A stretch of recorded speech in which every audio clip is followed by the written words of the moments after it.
कुछ जानते हैं? जी जी, बाबा साहब हमारे आइडल है आइडल है। और हम लोग कोशिश करते हैं बाबा साहब भीमा अम्बेडकर के बताए हुए रास्ते पे हम चले, उसके सिद्धांत पे चले। ये बात तो काम की है। और अगर उसके बारे में आप जानना है तो आजकल तो गूगल में बहुत साइट निकला हुआ है। अगर आपको किताब अवेलेबल नहीं मिल पा रहा है तो मैं तो चाहता हूँ कि कोई भी बच्चा हो, मैंने दिन के 24 घंटे में अगर कभी भी 1 मिनट भी अगर गूगल में सर्च कर ले तो इसको पूरी जानकारी मिल जाएगी कि बाबा साहब क्या थे और किस परिस्थिति में उसने अपने जीवन को आगे बढ़ाए हैं। इतना सुविधा रहने के बाद भी उसको कितना कठोर दंड मिले हैं। बहुत सारी क्या नाम है आपका? हो जाएगा। आपका नाम क्या है? मेरा नाम है राजेश कुमार नंदेश्वर। राजेश कुमार नंदेश्वर जी ने जो बात कही है, इस बात से कितने लोग सहमत हैं यहाँ पर कि बाबा साहेब हमारे आइडल हैं, आदर्श हैं? आदर्श हैं। आप सहमत नहीं हो तो फिर हाथ खड़े नहीं करते? हाथ खड़े बताओ ना। हाँ, सारे सहमत हैं।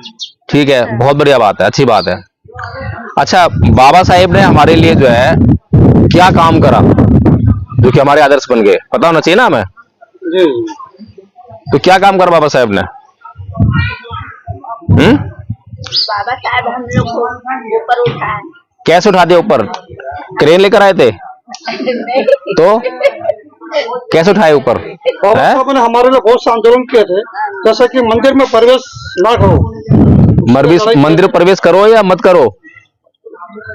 मंदिर में ब्राह्मणों ने मंदिर में प्रवेश करने के लिए वंचित कर दिए थे, तो बाबा साहब ने उसका अधिकार दिलाया। अच्छा। और आपको जो पुणे में तो पानी का जो ब्राह्मण ने हमें मंदिर में प्रवेश करने से हमें रोका था, ठीक है? और किस किस बात से रोका था? पानी के लिए, पानी पीने से रोका था। किसने रोका? ब्राह्मण ने। जी जी, ब्राह्मण ने रोका था। और किस बात से रोका था? और ने शिक्षा से। शिक्षा से तो शुरू से तो वंचित थे शुरू, क्योंकि शिक्षा से रोका, ठीक है? ब्राह्मणों ने जब क्लास के अंदर में जब पढ़ाई कर रहे थे, हाँ, तो हमारा भीमराव अम्बेडकर ने, हाँ, ठीक, मतलब मोटा मोटी बात करते हैं। हाँ, बहुत लंबी कहानी अगर हम कहेंगे तो बहुत लंबी कहानी में बहुत सा टाइम चला जाएगा, इसलिए हम पॉइंट से बात करेंगे। शिक्षा से रोका हमें, पानी पीने से रोका हमें, यानी कि जिस तालाब पर कुत्ते बिल्ली पानी पी सकते थे वहां पर इंसान पानी नहीं पी सकते थे, वो इंसान हम लोग थे, ठीक है? अच्छे कपड़े पहनने से रोका। पैसा हम पूरा दे रहे हैं, नया पैसा दे रहे हैं, लेकिन कपड़ा हमें वो गंदा करके देता था। पता है ना? आप लोग तो महाराष्ट्र से बिलोंग करते हैं मेरे ख्याल से, जो है सारे पता होना चाहिए, वहीं पर सारी व्यवस्था थी ये। और ये जो घर बना रखे हैं, ये घर भी इतने अच्छे बनाने का हमें अधिकार नहीं था, नौकरी करने का अधिकार नहीं था, व्यवसाय करने का अधिकार नहीं था। यानी कि एक जिंदगी को जीने के लिए जितनी भी सुविधाएं चाहिए, जितने भी एफर्ट्स होते हैं, उन सब से हमें किसने वंचित किया? ब्राह्मण ने वंचित किया, ठीक है? सभी लोग, किसी को आपत्ति तो नहीं है इस बात पे? चलिए, अब आपके वेस्ट बंगाल में कौन कौन सी पार्टी है आप जानते हैं? एक तो बीजेपी है। वो किसकी पार्टी है? ब्राह्मण की पार्टी है कि नहीं है? भैया ध्यान दो थोड़ा सा, है ना? ब्राह्मण की पार्टी है या नहीं है? ठीक है। टीएमसी किसकी पार्टी है? ब्राह्मण की पार्टी है या नहीं है? जो ज्योति बसु वो कौन था? ब्राह्मण था या नहीं था? ये सारी ब्राह्मण पार्टी है। और हम या तो टीएमसी में जा रहे हैं, या बीजेपी में जा रहे हैं, या ज्योति बसु के पास जा रहे हैं, लेकिन अपनी पार्टी के पास हम नहीं जा रहे हैं। अपनी पार्टी के पास क्यों नहीं जा रहे हैं? कारण क्या है भैया? क्यों नहीं जा रहे अपनी पार्टी के पास? आपकी पार्टी तो नहीं है, वो ब्राह्मण पार्टी है। जो बीजेपी को आप वोट दे रहे हो वो तो ब्राह्मण पार्टी है। बाबा साहेब ने उनसे लड़कर आपके लिए अधिकार दिए, और आप उन्हीं अधिकारों का प्रयोग करके अब अपने ही लोगों के खिलाफ जो है उसको विरोध कर रहे हो। आप वोट देकर जब बीजेपी को जिताओगे तो वो क्या करेगी? आपके लिए मकान बनवाएगी, आपके लिए नौकरी देगी, आपको जो है शिक्षा देगी। बताइए क्या करेगी? बीजेपी सरकार ने शिक्षा का क्या हाल कर दिया मालूम है आपको? नहीं मालूम है? तो फिर क्यों टैक्स किताबों में लगा है? शिक्षा हमारे लोग प्राप्त ना कर सके उसके लिए हर है? हर एक इंतजाम जो है बीजेपी सरकार ने किया है ताकि हम लोग शिक्षा ना हासिल कर सकें, क्योंकि शिक्षा हासिल करके ही बाबा साहेब ने हमें अधिकार दिलवाए थे, ऐसा ही है ना। और उस शिक्षा को हम हासिल ना करें, इसके लिए सारे इंतजाम जो है बीजेपी सरकार कर रही है। तो सबसे पहला इंतजाम क्या करती है वो, कि उनको पता है कि लोग जो है या तो मंदिर जाते हैं या स्कूल जाते हैं, या स्कूल जाते हैं या मंदिर जाते हैं।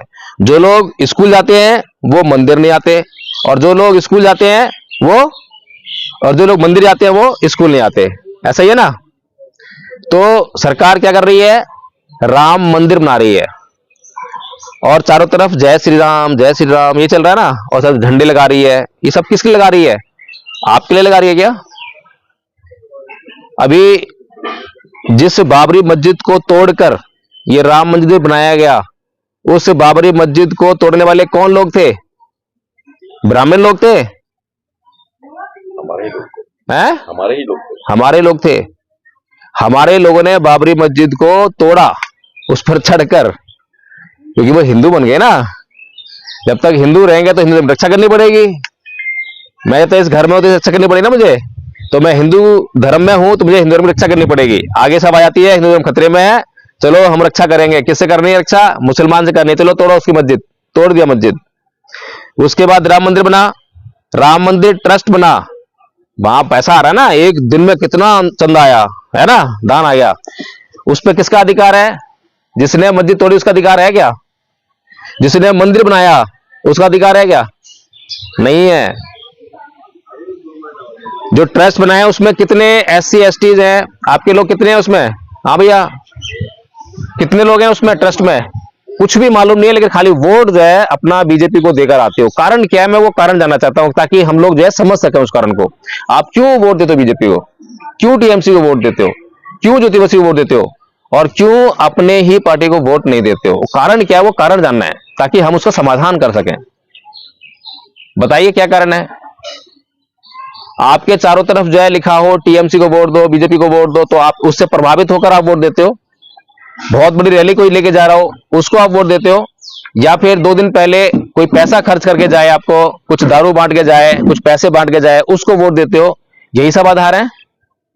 या फिर आपको चुन लिया कि आपके पास 10 घर हैं, लो बेटा क्या नाम है 10,000 रुपए लो और ये सारे का वोट मुझे दे दो, तब आप वोट देते हो। यही सब बातें हैं वोट देने की। नहीं तो इनके पास कोई वोट नहीं है। बीजेपी ब्राह्मण, TMC ब्राह्मण, ज्योति बसु ब्राह्मण, कितने ब्राह्मण है इस देश में? कितने ब्राह्मण है? 3%। 3% ब्राह्मण और 3 पार्टियां, तो एक एक आदमी को एक एक वोट मिलना चाहिए ना। खाली जो है 1% ब्राह्मण TMC पास होना चाहिए, 1% ब्राह्मण जो है बीजेपी पास होना चाहिए, और 1% ब्राह्मण ज्योति बसु पास होना चाहिए। बट गए ना तीनों। लेकिन नहीं, फिर भी या तो वो जीतेगा या वो जीतेगा या वो जीतेगा। और जिसके पास 94% वोट है वो कभी पार्टी जीतती नहीं है। जीतती है क्या? क्यों नहीं जीतती? क्योंकि हमारे लोगों को पता ही नहीं बाबा साहेब कौन है, बाबा साहेब ने हमारे लिए क्या किया है। बाबा साहेब ने इन लोगों से लड़ाई करी, इन लोगों ने बाबा साहेब को जो है इतना प्रताड़ित किया, मारने की कोशिश की। हमारे बाबा साहेब को, हमारे बाबा साहेब है ना, क्योंकि हमारे लड़े तो हमारे बाबा साहेब हुए ना। जो उनको गाली देगा, जो उनकी मूर्ति तोड़ेगा, जो उनका अपमान करेगा, उसको हम वोट देंगे? आपके घर में कोई आपके माँ बहन बेटी को, आपके माता पिता को कोई गाली गलौज करता है तो आपको वोट दोगे? आप उसको खाना खिलाओगे? क्या खिलाओगे फिर? पूरी पकवान? क्या करोगे बताओ मुझे? फिर इतनी सी बात समझ में आ रही है हमारे को जो है? कैसे समझेंगे हम? कब समझेंगे? 70 साल तो हो गए हैं, पैरों पे कुल्हाड़ी मारते मारते मारते। सामने वाला आदमी आता है कि भैया वो BSP का तो कोई वजूद नहीं है, BSP का कुछ नहीं है, तो हम सोचते अरे यार BSP कुछ नहीं है तो वोट मेरा बेकार जाएगा। हम अपने वोट के बड़े रक्षक है ना, हमारा वोट बेकार नहीं जाना चाहिए, गड्ढे में नहीं जाना चाहिए। अरे वो बेकार वोट इसलिए जा रहा है क्योंकि वो बेकार करवा रहा है वोट को। जब मैं जान गया हूं तो मुझे अपने पूरे मोहल्ले में जाके बताना चाहिए बाबा साहेब कौन है, उन्होंने लड़ाई किसके खिलाफ लड़ी है, किसको हमें हराना है, किसको हमें जिताना है। जब यहां पर कितने लोग हैं? 1 2 3 4 5 6 7 8 9 10 11 12 13 14 15 लोग हैं यहां पर। 15 लोग अगर मिलकर जो है रोज शाम को ऐसी मीटिंग करें, 1 आध घंटा निकालें अपना जो है, और इस अपने मोहल्ले को जगा लें, और यहां से वोट जो है, बेशक बीएसपी ना जीते, लेकिन आपकी तो वैल्यू बन जाएगी।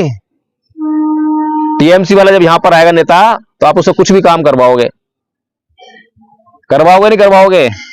बीजेपी वाला आएगा, अपना काम करवाओगे। लेकिन जब आप जागरूक नहीं हो, आप बिखरे हुए हो, तो आपसे वोट भी ले जाएगा और आपको लात घुसे भी मारेगा, आपका अत्याचार भी करेगा। हो रहा है ना ऐसा?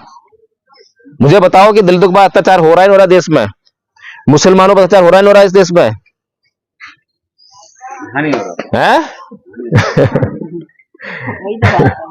यहाँ नहीं हो रहा। एरिया में जाओ, पता चलेगा। अभी हम लोग दिल्ली से आए हैं, मैं एडवोकेट हूं, मैडम पत्रकार हैं। हम लोगों ने आज तक कोई अत्याचार नहीं झेला, हमारे ऊपर किसी ने कोई जाति सूचक शब्द नहीं कहा। चाहे ब्राह्मण घर में जाएं, किसी घर में जाएं, आराम से बहुत बढ़िया भोजन खिलाते हैं, बहुत बढ़िया कमरा देते हैं रहने के लिए, आराम से जो है कोई मतलब नहीं है। लेकिन फिर भी हम जो है किसके लिए काम कर रहे हैं? दिन रात जो है अपने समाज के लिए काम कर रहे हैं। हमें तो कोई तकलीफ नहीं है ना उन लोगों से।